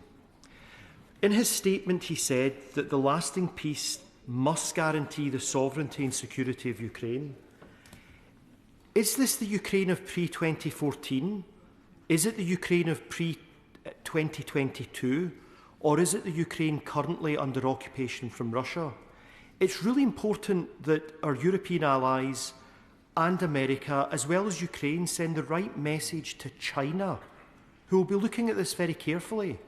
If they think that they can brutally invade Taiwan and secure a piece of territory there under some future security deal, that will not be good for anyone in the West. Will the Prime Minister bear that in mind? Prime Minister. Well, he makes a very good point in relation to those around the world that will be looking in and observing the way in which we deal with Russia and deal with the risks from Russia. But it only underlines that any discussion about Ukraine must be done with Ukraine at the table, not by others. Dave Robertson. Thank you, Madam Deputy Speaker. It's clear that Russian aggression is making our continent less safe. And I think what we've seen in the last week is this House, largely, but this government particularly, and absolutely this Prime Minister rising to that challenge. Can I ask my right honourable friend what steps he's going to take to ensure that our European allies also rise to that challenge and commit to spending 2.5% of their GDPs on defence? Prime Minister. We're working together to do what we can to ensure that all of our colleagues rise to this particular challenge.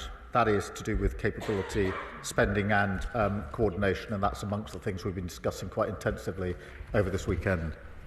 Luke Evans. The difference between decent and deceit may only be one letter, but it's the gap. The gap defines a man's character, and after what we saw on Friday, whatever the context of that meeting, when the Prime Minister next speaks to President Trump, will he remind him of this and make sure that decency is at the centre of any of those negotiations? Prime Minister. My absolute focus, I mean, look, nobody wanted to see what we saw on Friday. I don't think there's any dissent to that.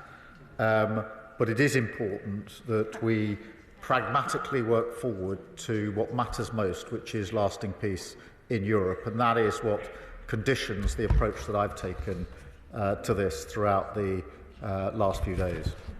Andrew Lewin. Thank you, Madam Deputy Speaker. I want to thank the Prime Minister for his leadership and particularly the difficult but decisive decision to have that immediate increase in defence spending. But he said earlier from the dispatch box that the tough choices were not done, and he's absolutely right. And with a view to the future, I wonder if he's able to say a little bit more about this idea of a rearmament bank, and whether, whilst I appreciate this is only at conceptual stage, it's something that we could do together with our European allies, but also our friends in the Commonwealth as well. Minister. Look, I do think we should look at all options, and I think this is one of the options that should be taken very seriously, and that is what we're doing. It is important. Ben Maguire. Thank you, Madam Deputy Speaker. I commend the Prime Minister's efforts to galvanise Europe and make it clear Ukraine's security is Europe's security. Given President Trump's reluctance to support Ukraine, isn't it time the government brings forward emergency legislation to seize Russian assets, which can directly support the defence of Ukraine and its people? Stop. I think he's heard my answer on this. We are looking at what can be done, but it's complicated and it's got to be done if it's to be done with others. James Naish. Thank you, Madam Deputy Speaker. I spoke to dozens of people on the doorstep over the weekend who welcomed the significant steps that the Prime Minister has taken to protect Europe's borders and genuinely value his leadership on this extremely important matter. So I thank him on my constituents' behalf. The Prime Minister will be aware that over the past week, Russia has launched over 1,000 attack drones, nearly 1,300 aerial bombs and more than 20 missiles at Ukraine. Population centres continue to be targeted with the aim of killing Ukrainian civilians. Would he agree that strengthening Ukrainian air defences is pivotal and welcome Lithuania's announcement last week that it will soon hand over RBS-70 short-range air defence systems to Ukraine? Prime Minister. Well, he makes a good point, and we should not lose sight of the fact that whilst we're discussing security guarantees and the like, Russia has been unrelenting in its attack on civilians, ramping it up whilst we talk of how to resolve this issue. And of course, we should do everything we can to assist them with their air defences.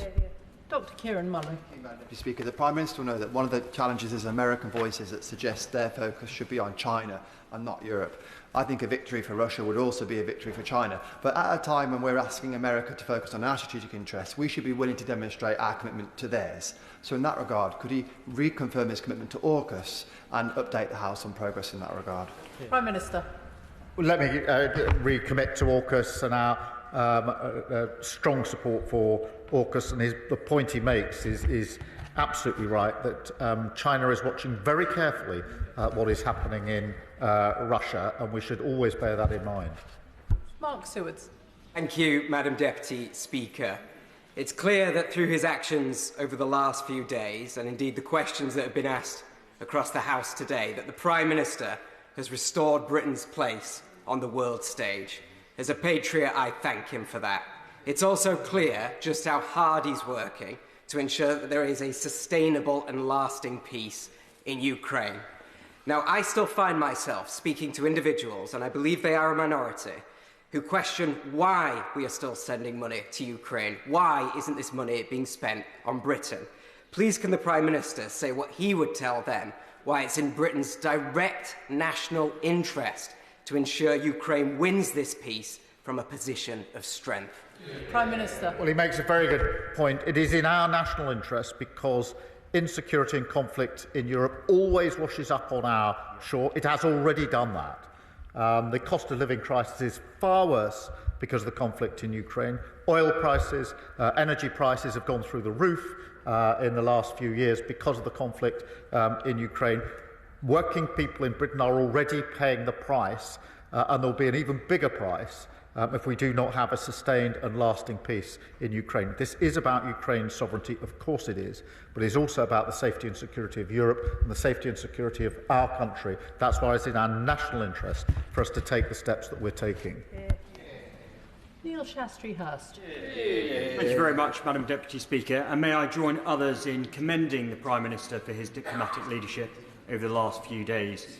Can the Prime Minister set out what steps he is taking to discourage third nations from providing hardware that the Russian military can then use to prosecute their illegal war? Prime Minister. He makes a very good point, and we're doing everything we can and bearing down on those third parties that are providing support in whatever form to Russia, and will continue to do so. Clive Jones. Madam Deputy Speaker, I commend the Prime Minister's efforts in making sure that Europe continues to support the defence of Ukraine. The United States, however, have changed the conversation on Ukraine by appearing to put Russia first. The United States Defence Secretary now claims Russia is not a significant cybersecurity threat to the US anymore. Elon Musk is publicly calling for the US to leave NATO, and the US Vice President is an effective mouthpiece for Vladimir Putin in the Oval Office. Considering all of this, does the Prime Minister think that ourselves and our European and our Commonwealth allies can keep President Trump on board until a fair settlement for all of the people of Ukraine is achieved? I've had extensive discussions with President Trump, and I believe him to be completely sincere in his desire for lasting peace in Ukraine. He's sincere about that, he's right about that, and that's why we will work with him to do everything we can to bring about that lasting peace. Bradley Thomas. Thank you, Madam Deputy Speaker. I too would like to commend the Prime Minister for his international leadership in promoting a long-lasting and durable peace in Ukraine. I'm pleased that the Prime Minister has reconfirmed the government's commitment to ensuring that sanctions on Russia are not lifted in the event of a ceasefire. But all of us know that there's a vehement determination on the part of Putin to protect his regime and Russian interests. In light of that, does the Prime Minister agree with me that it's critical that the government takes every action it can with international partners to ensure that Russia cannot circumvent international sanctions via its shadow fleet? Prime Minister. Well, he's absolutely right about that, because and that's why we need to bear down on the shadow fleet. We are doing that through sanctions, and we're working with other countries to ensure that they do the same, because it's a vital part of the work that we need to do. Jeremy Corbyn. Thank you, Madam Deputy Speaker. I'd like to ask the Prime Minister this. We all want to see an end to this ghastly conflict in the Ukraine. We all want to see an end to the loss of so much innocent civilian life, as well as, of course, the deaths of soldiers of all sides. Can I take him back to the answer he gave to the member for Leeds East earlier? Under what circumstances does he envisage British troops being deployed in Ukraine?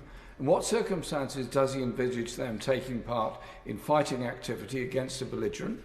And will he guarantee that any such decision will come to the House before any such decision is taken?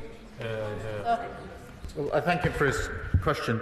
There's one person that doesn't want lasting peace in Ukraine, and that's Putin. And that we have to hold centrally in mind. And that is why we need security guarantees in place, because Putin's ambitions show that if there is a deal, he won't keep it unless the security guarantees in place. So the guarantees are the guarantees, not of conflict, but of peace, which is, I think, what everybody in this House wants, including the Right Honourable Member. Of course, it's right that this House should have details of discussion of any security guarantees and the right to express its view, and I'll ensure that that happens. Nick Timothy. Thank you, Madam Deputy Speaker. Earlier, the Prime Minister said Russia is a menace in our waters and in our skies, and this is obviously correct. Can he tell us which individual minister has overall responsibility for the security of our offshore infrastructure, such as wind farms in the North Sea? And given the vital importance of military tech and hardware, will he join me in condemning the idiotic divestment campaigns that seek to undermine our domestic defence manufacturing industries? Prime Minister. The security of our infrastructure, wherever it is, but including underwater, is the responsibility of the whole government.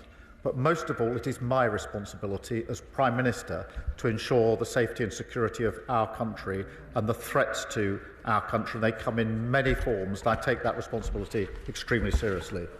Chris Coughlin. Thank you, Madam Deputy Speaker.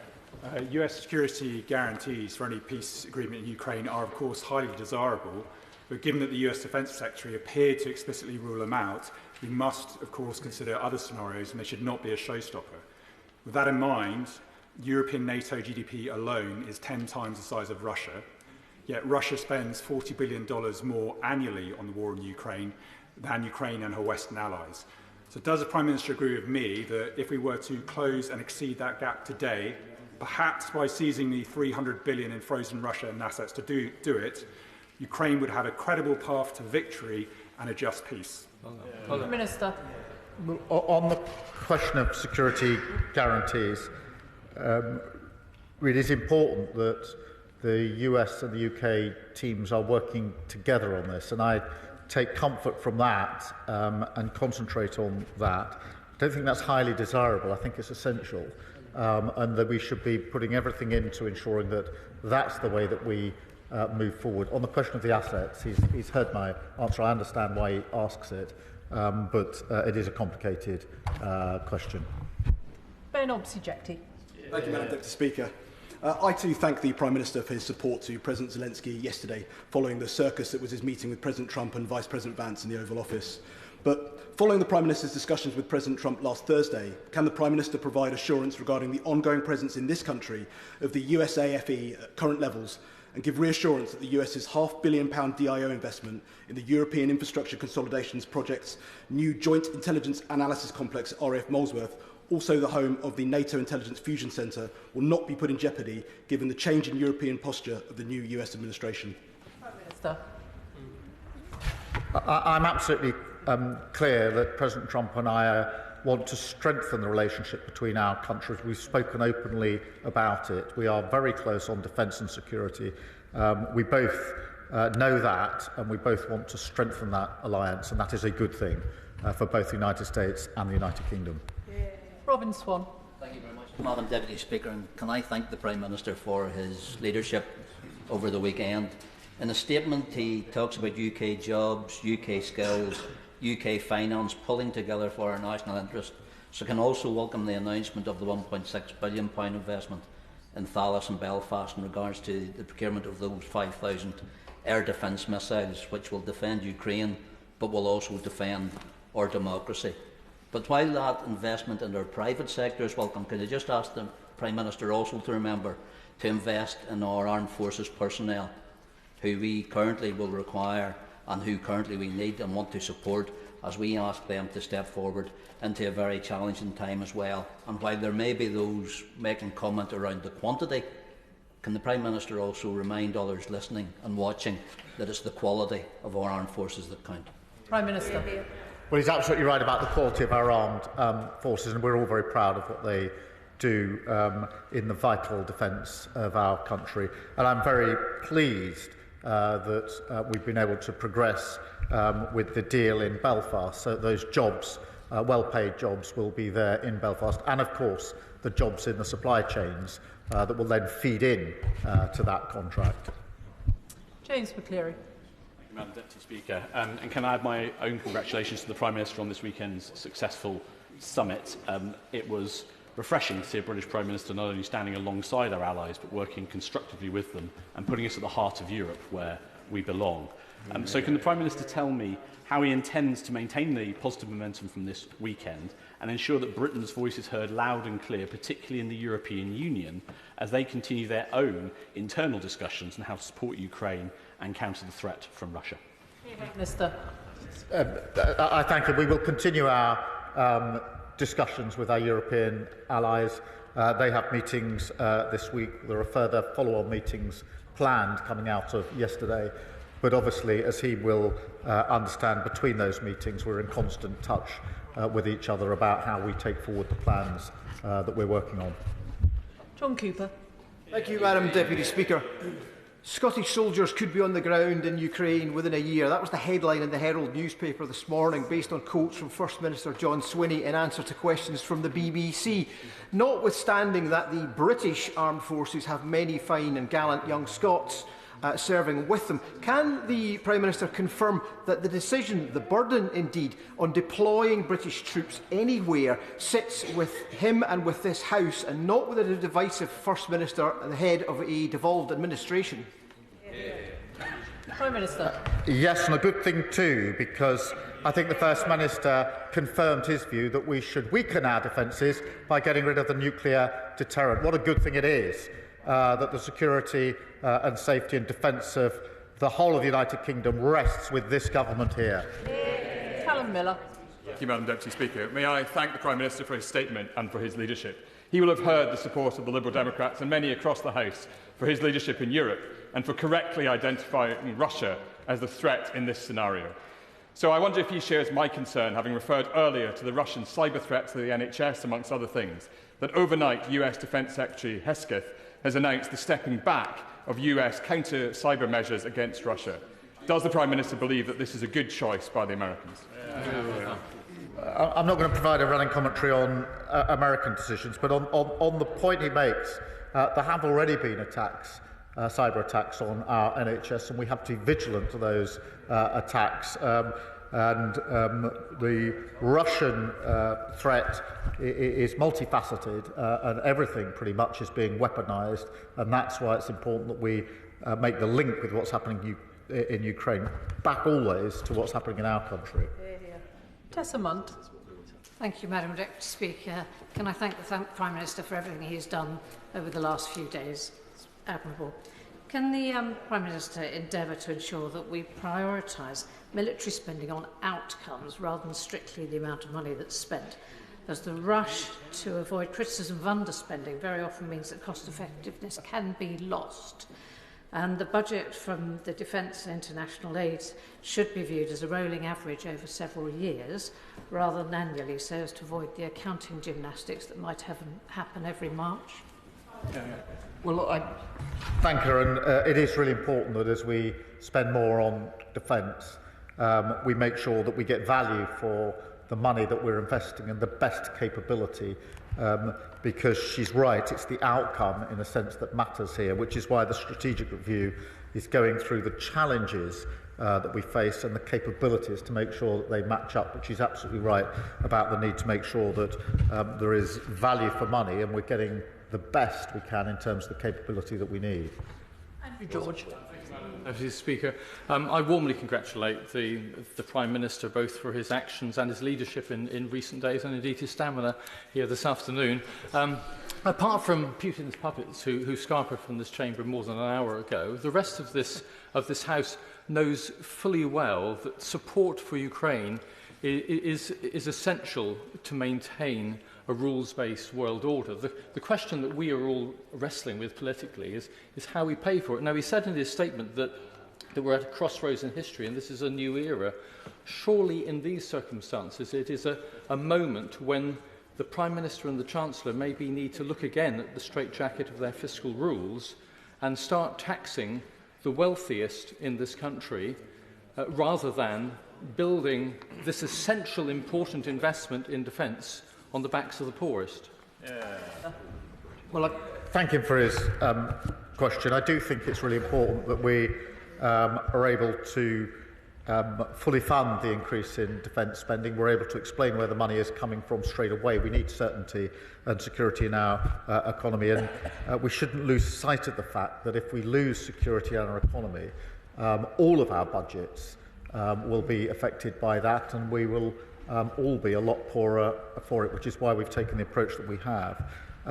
Fiscal rules are important. We will stick to them. But we will look with others at innovative ways of ensuring that we can raise the necessary money as we go forward.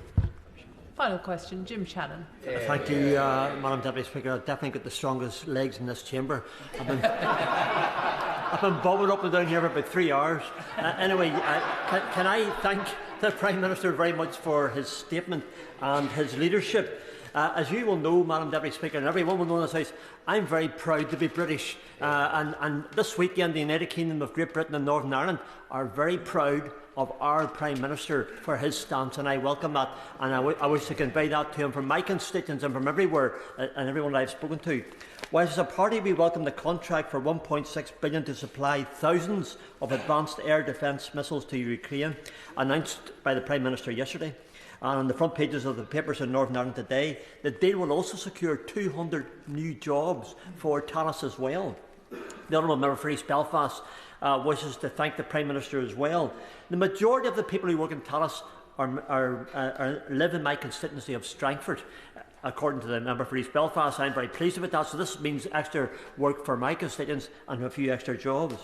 I welcome equally the very clear indication that we are standing firm in support of Ukraine as it battles against Russia. So will the Prime Minister please confirm that this support will seek to broker peace but ensure that this is not until the right thing is done by the people of Ukraine, and this remains our foundational principle. Thank you. Prime Minister. Well, I thank him, and on the principles he's right, and I'm so pleased about the jobs in Northern Ireland.